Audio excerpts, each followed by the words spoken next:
अर्जुन जी, जोधपुर से। राधा वल्लभ श्री हरिवंश महाराज जी, परमात्मा जीव को चुनते हैं, जीव परमात्मा को नहीं चुन सकता। इसमें एक जीव का क्या कर्तव्य है? नहीं, जीव परमात्मा जीव को चुनते हैं, मतलब अभी समझ में नहीं आया हमें प्रश्न। परमात्मा की कृपा किसको जिस पे परमात्मा की कृपा होती है वो, मतलब वो उनका नहीं, उनके सबके। वर्षा पापी पुण्यात्मा नहीं देखती, वर्षा पापी पुण्यात्मा नहीं देखती, सूर्य पापी पुण्यात्मा नहीं देखते, वायु पापी पुण्यात्मा नहीं देखती, पृथ्वी पापी पुण्यात्मा नहीं देखती। ऐसे सब मम प्रिय सब मम उपजाए, भगवान कह रहे सब मुझे प्यारे, सब पर मोर बराबर दया। भगवान के सब पर मोर समोहम सर्वभूतेषु। तो मुझे प्रश्न जमा नहीं। महाराज जी, भजन नहीं बन रहा है तो ये प्रश्न जमा भजन इस परमात्मा में हमें चुनना है या नहीं चुनना?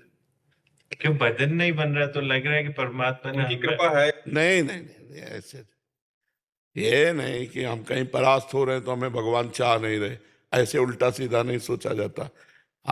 देखो, पिता हम पर कृपा करे या ना करे, उसकी प्रॉपर्टी के अधिकारी हम सरकारी हैं।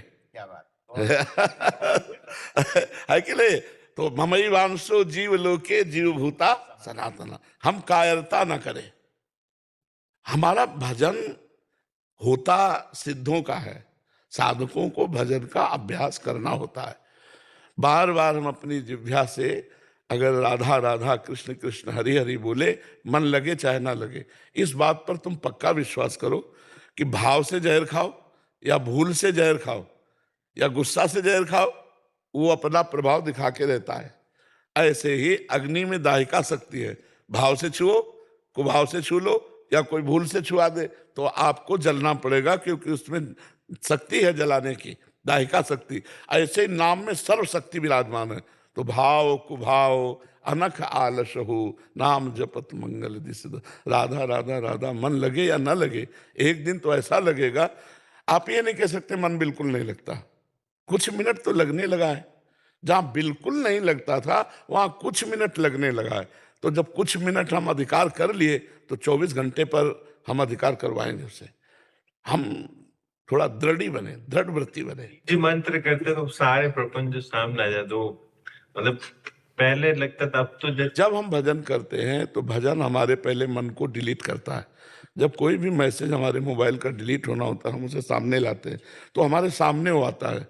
जन्म जन्मांतरों के काम के असंख्यों मैसेज है, एक डिलीट करोगे फिर दूसरा काम का आ गया, फिर तो आपको लगा भी डिलीट ही नहीं हो रहा, क्योंकि असंख्यों मैसेज है। एक साथ डिलीट होना ब्रह्म तत्व को प्राप्त महापुरुष का काम है।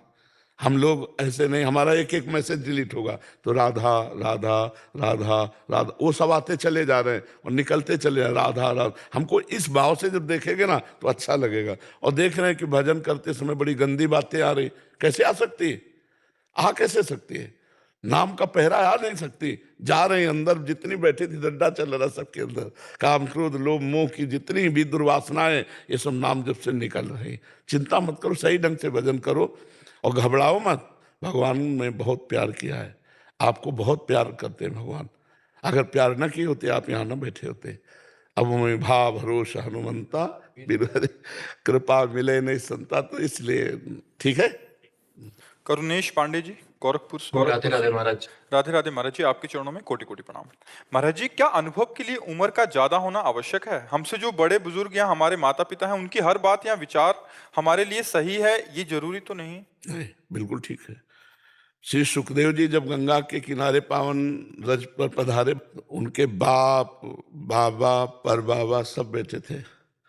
वशिष्ठ जी और वशिष्ठ पुत्र शक्ति के पुत्र पराशर के पुत्र भगवान व्यास के पुत्र श्री सुखदेव जी। तो वशिष्ठ जी, पराशर जी, व्यास जी सब वही विराजमान थे, बड़े बड़े सब खड़े हुए। बाप बाबा पर बाबा सब खड़े हो। कितनी आयु है? 16 वर्ष की श्री सुखदेव जी की, आत्मलाभ से पूर्ण। तो बात उसकी मानी जाती है जिसको भगवत तत्व का ज्ञान है। वो चाहे 10 वर्ष का हो तो वो परम पूजनी जगत बंदनी हो जाएगा। वो 80 साल का है, अगर भगवान के भजन में नहीं, शास्त्र ज्ञान नहीं, तो हमारे प्रमाणिक बात नहीं है उसकी। 10 साल वाले की प्रमाणिक बात है, क्योंकि तस्मात् शास्त्रम प्रमाणम। वो पूरा जीवन विषयों में, तो थोड़ी कि वयोवृद्ध है तो हम उनकी बात माने, नहीं। वयोवृद्ध हो, अगर धर्म युक्त बात कहोगे तो मानेंगे। ज्ञान वृद्ध और वयोवृद्ध में अंतर है। 5 वर्ष के प्रहलाद जी ज्ञान वृद्ध हैं, पूरा समाज उनकी बात मानता है, नहीं मालूम? तो 5 वर्ष के श्री ध्रुव जी हैं, ये भगवत भक्ति से प्राप्त, ये ज्ञान वृद्ध महापुरुष हैं। तो हमें देखना है, अवस्था का कोई लेना देना नहीं। विषयों में 80 वर्ष व्यतीत किए तो मूर्ख अज्ञानी बालक के समान है, और 5 वर्ष से भजन कर रहा तो वो अध्यात्म का पथिक है। वैसे भी भगवत मार्ग में श्रेष्ठता अवस्था से नहीं ली जाती है, भगवत शरणागति से ली जाती है, भगवत भजन से ली जाती है, भगवत ज्ञान से ली जाती है। समझ पा रहे हैं आप ना? हाँ, अगर माता पिता का आदेश धर्म विरुद्ध है तो बिल्कुल नहीं मानेंगे। जाके प्रिय न राम वैदेही तजिए ताहि कोटि वैरिशम जद्य परम सनेही। तजियो पिता प्रहलाद विभीषण बंधु भरत महातारी गुरु बलि तजियो कंत ब्रज बनितन भे मुद मंगलकारी। सब मंगल करने वाले बन गए। हमें वो बात नहीं माननी माता पिता की जो धर्म के विरुद्ध हो। देखो, पिताश्री कहकर प्रहलाद जी बात करते थे, और जिस दिन भगवान की भक्ति का विरोध किया तो दैत्यराज कहकर बात करने लगे। झुककर भरत जी पैर छू करके बात करते थे कैकेयी जी से। जिस समय राम जी का 14 वर्ष वनवास की बात सुनी तो कहा, पापिनी आज के बाद तेरा कभी मुख नहीं देखूंगा और कभी मां नहीं कहूंगा। तजु पिता प्रहलाद विभीषण बंधु भरत महातारी गुरुवर तजु कंत ब्रज बनितन भे मुद मंगलकारी। भगवत मार्ग में नहीं दिखाया था। अगर आप धर्मयुक्त बात करते हैं, छोटे हैं तो हम आपका आदर करते हैं, और आप धर्म विरुद्ध बात करते हैं, आप चाहे जितनी अवस्था को, हम आपका आदर नहीं करते। धर्म युक्त शास्त्रीय बात का आदर है, ठीक है। रमेश चंद्र तिवारी जी। राधे राधे। महाराज जी राधे राधे। महाराज जी, महान संत जब स्थूल शरीर का त्याग करते हैं तो क्या वो जिंदा ही त्याग कर देते हैं, जब थोड़ी त्याग करते हैं। देह मुक्त हुआ ही महान पुरुष कहा जाता है। शरीर में रहते हुए भी शरीर राग का त्यागी, भगवत तत्व का बोध प्राप्त के भगवत अनुरागी, शरीर रहते हुए छूटा। शरीर छूटने के बाद गति साधारण होती है। महात्माओं की गति असाधारण होती है, जीते जी अपने परम पद को प्राप्त कर लेते हैं। मरने के बाद थोड़ी जीते जी सब हो जाता है। समझ में आया बात की नहीं आई? जैसे स्थूल शरीर में प्रवेश करते हैं, तो जैसे कभी दर्शन चाहेंगे हम, तो क्या दर्शन देंगे हमको? अब ये दूसरा प्रश्न हुआ ना इसमें, अब ये दूसरी बात उसमें आ गई। अगर आप भगवान की आराधना करके चाहोगे कि हमें उड़िया बाबा के दर्शन हो, तो आप भगवान उड़िया बाबा बन के दर्शन दे देंगे, उड़िया बाबा थोड़ी। क्योंकि उड़िया बाबा तो जैसे तरंग समुद्र में लीन हो गई। अब वो समुद्र है भगवान। आप सोचो हरि बाबा के रूप में आ जाए तो भगवान हरि बाबा का रूप रखे, जो इच्छा करियो मनुमाही प्रभु तो भगवान दर्शन देंगे। अब भगवान दर्शन देंगे क्योंकि वो संत भगवान के रूप में लीन हो गए। तो तुम जैसी दृढ़ इच्छा करोगे वैसे ही भगवान रूप धारण करके जा पर जाकर सत्य सनेहु सोते ही मिले न कछ संदेह। समझ पाए आप? राधे राधे महाराज जी। महाराज जी कह रहे हैं कि 26 वर्ष के हैं, ये जर्मनी में अकेले काम करते हैं कैंसर रिसर्च पे। महाराज जी कह रहे हैं कि आपका 2 साल पहले सत्संग सुना और तब से इन्होंने मतलब प्रतिज्ञा किया कि नॉन वेज नहीं खाएंगे, अल्कोहल कंजम्पशन या कोई भी किसी प्रकार का नशा नहीं करेंगे और ब्रह्मचर्य रहेंगे शादी से पहले। बट कह रहे कि वहाँ फॉरेन कल्चर में बहुत से, क्योंकि एकदम वैसी संगति नहीं है तो सब इनको चिढ़ाते हैं कि ऐसा क्यों कर रहे हो, जिसके कारण मतलब ये इनको बहुत गुस्सा आती है। फिर ये कहते हैं इनकी भक्ति ना छूट जाए क्योंकि संग ही नहीं है वैसा, सब उधर प्रेरित करते हैं। हम ये कह रहे हैं कि 90 लोग चोर हैं और एक साहूकारी से चल रहा है, तो 90 चोर उसे चिढ़ा रहे हैं, तो उसको समझना चाहिए ना कि चोरों के 90 के बीच में हम एक सत्य से चलने वाले हैं, तो हमको अपना सत्य नहीं छोड़ना। ये 90 अपने में मिलाना चाहते हैं, उसमें नहीं मिलेंगे। तो हमको आप इतना समझते हैं कि आप जो मार्ग चल रहे वो सत्य है, अच्छा है, धर्ममय है, सुखमय है, तो हमको चाहिए कि चाहे पूरी दुनिया एक तरफ हो जाए, हमारा उपहास, हमारी निंदा, हमारा अपमान हो, तो भी हम अपना मार्ग नहीं छोड़ेंगे। संसार है, सत्य मार्ग मतलब चढ़ाई, असत्य मार्ग मतलब फिसलना। फिसलना सहज है, चढ़ना कठिन है। आप उस कठिनाई के मार्ग में चल रहे। बड़ी अच्छी बात है कि आप विदेश में रहकर भी ब्रह्मचर्य आदि महान सद्गुणों को धारण करने की इच्छा रखती हैं, तो आप कुसंग में मत फंसिएगा। कोई उपहास करे, करने दो, आप अपने अनुसार चलिएगा। तो सब भ्रष्ट हो रहे हैं तो ये जरूरी थोड़ी कि हम भी भ्रष्ट हो जाएं तो हमारा उपहास नहीं होगा, ऐसा नहीं। तो उपहास करो, गाली दो, लेकिन हम अपने सत्य पे चलेंगे। बहुत उत्तम बात है कि आप विदेश में रह करके इन बातों को, कि हम मांस नहीं खाएंगे, शराब नहीं पिएंगे, व्यभिचार नहीं करेंगे, तो बहुत धन्यवाद, बहुत धन्यवाद कि आप कुसंग है एक तरह से। विदेश का मतलब कुसंग, कुसंग में रह करके भी और सत्संग को धारण करना तो बहुत बड़ी बात है। जैसे लंका में रहकर विभीषण भक्ति करते थे, ऐसे समझो, क्योंकि हर व्यक्ति वहां विलासिता में है। विलासिता में रहकर वैराग्यपूर्ण रहना बड़ा संयम का विषय है। भगवान की बड़ी कृपा है आपके ऊपर, आप अपने मार्ग में चलिए। ऐसे पुरुषों का उपहास तुम्हारा कुछ नहीं बिगाड़ सकता जी। राधे राधे महाराज जी। महाराज जी, हमारी शादी को 8 साल हो गए हैं। आधुनिक मेडिकल सुविधाएं लेने के बाद भी संतान प्राप्ति में सफलता नहीं मिली। महाराज जी, आपकी कृपा से ये तो समझ आ गया कि ये हमारे कोई पुराने कर्मों का ही फल है, परंतु रिश्तेदार, सगे संबंधी, मित्र सब हमें एडवाइस करते हैं कि कोई उपाय ले लो, इस मंदिर चले जाओ, उस बाबा के पास चले जाओ, यहाँ चले जाओ। अगर होना है तो कितने वर्ष बाद? 18 साल। वो एक जमींदार हैं, ब्रज के हैं, 18 साल बाद जुड़वा बच्चा हुआ है। यद्यपि उन्होंने दूसरी शादी की, जमींदार है ना, तो उन्होंने पत्नी से राय लेकर दूसरी शादी की कि हमारी संतान हो जाए। दूसरी पत्नी के भी कई वर्ष बच्चे रहे हुए। फिर पहली पत्नी के स्वाभाविक गर्भ रह गया और जुड़वा बच्चे पैदा हुए। अगर भाग्य में है तो 18 वर्ष बाद आए। आप ये सब कोई नहीं कर सकता है। बाहर इन सब बातों पे बिल्कुल मत फंसिए कि कहीं झड़ा फूका ये वो, कुछ नहीं। भाग्य में जो लिखा हुआ है उसको कोई टाल नहीं सकता। अगर संतान लिखी हुई तो आप किसी भी तरह की डॉक्टरी ना करें तो भी समय पे हो जाएगी। जो समय होगा उसका होने, जैसे 18 वर्ष बाद हुआ, वो हर उपाय कर रहा था, जमींदार आदमी था कि मेरी सब जमीन का अधिकारी कौन होगा अगर पुत्र नहीं होगा।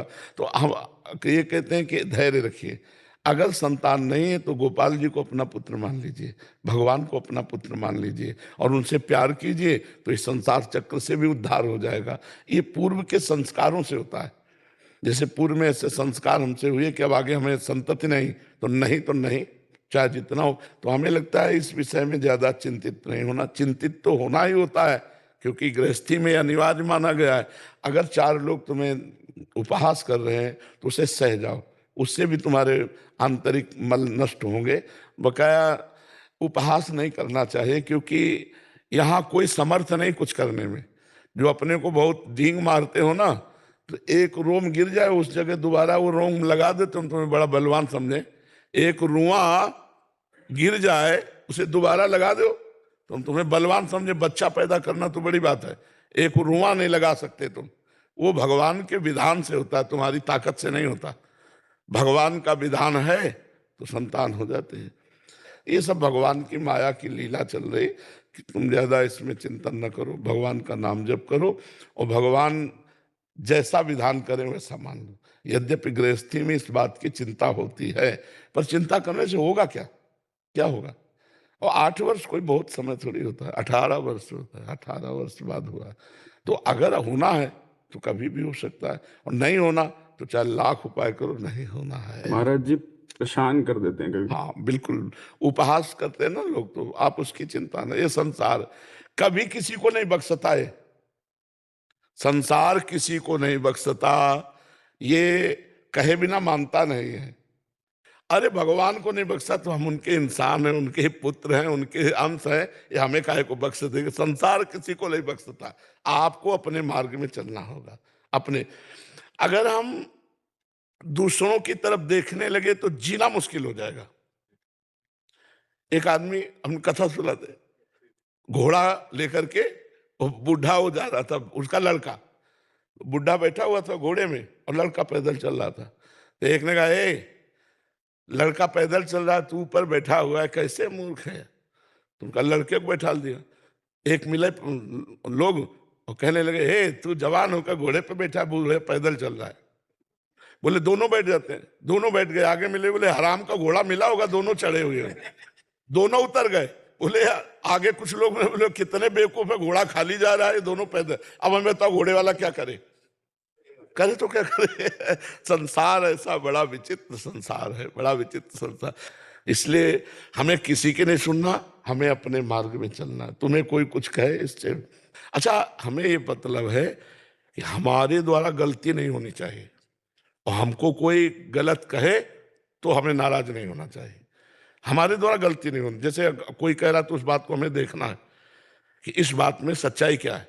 जब हमें पता है मेरे द्वारा कोई गलती नहीं, तो हमको प्रसन्न रहना है। अगर हमसे कोई गलती है तो हमें सुधार कर लेना चाहिए कि भगवान उस रूप में कह रहे हैं, उसे मान लेते, और अगर नहीं तो फिर हमें प्रसन्न रहना चाहिए। ये संसार है, कहेगा ही कहेगा, चाहे जैसे चलो आप, चाहे जैसे चलो आप, जितना फूंक फूंक के पैर रख के चलो तो भी आपको कर, देखो कितना नाटकी है, फूंक फूंक के पैर रखता है। मतलब अभी देखो बच्चा क्या बोला कि हम विदेश में रहते हैं, धर्म से, ब्रह्मचर्य से, सत्य से चलना चाहते हैं, लोग हमें, अभी ये क्या बोले, अब इनके बस की बात है क्या कि बच्चा पैदा कर ले? वो तो विधान है तो हो जाता है। कितने नहीं चाहते लेकिन हो रहा है कि नहीं हो रहा, और ये चाहते फिर भी नहीं हो रहा, तो भगवान का विधान है, अब इनको क्या कोश है? तो ये संसार है, कुछ न कुछ कहेगा। हमको चाहिए कि जब कोई कह रहा हो तो हम जांच करें कि हमारे प्रयास में कोई गलती है क्या, अगर नहीं तो फिर अब प्रसन्न हो जाना चाहिए। कुछ तो लोग कहेंगे, लोगों के मुख है, कहेंगे, अपनी अपनी दृष्टि, जैसी दृष्टि वैसा बोलेंगे। जी प्रदीप कुमार जी, साउथ अफ्रीका से। जी महाराज जी, राधा वल्लभ श्री हरिवंश। महाराज जी, एकांतिक वार्तालाप से आपसे जुड़ा हूं। मेरा प्रश्न है कि भगवत प्राप्ति तथा श्री जी की कृपा में क्या अंतर है? एक ही बात है, श्री जी कृपा करेंगे तो भगवत प्राप्ति हो जाएगी, भगवत प्राप्ति हो गई तो मतलब श्री जी की कृपा हो गई। अंतिम कृपा की बात कह रहा हूं, प्रारंभिक कृपा तो शुरू ही है। कृपा का प्रारंभिक स्वरूप है मनुष्य जन्म मिलना, संत समागम मिलना, भगवान नाम में रुचि हो जाना, भगवत कथा श्रवण में रुचि हो जाना, संत समागम में रुचि हो जाना, ये तो है, ना होती तो आते नहीं आप। अब जो आखिरी कृपा है कि संसार के कोई भोग अच्छे न लगे, ब्रह्मादिक के भोग सब विषम लागत ताए, नारायण ब्रज चंद की लगन लगी ही जाए, और हृदय तड़पने लगे भगवान के लिए, विशिष्ट कृपा और भगवान का साक्षात्कार और श्री जी की कृपा एक ही बात है। तुम्हारी कृपा तुम्हें रघुनंदन जाने भगत, भगत उस चंदन। तुम्हारी कृपा से ही भक्तजन ये जान पाते हैं कि भक्तों का हृदय शीतल करने वाले आप भगवान हैं। आप भगवान की कृपा, जासु कृपा सब भ्रम मिट जाई, गिरजा सोई कृपाल रघुराई। जिनकी कृपा से सारे भ्रम नष्ट हो जाते हैं। तो कृपा भ्रम नष्ट किया, भगवत प्राप्ति हो गई। कृपा ही भगवत प्राप्ति है, ऐसा अनुभव करो।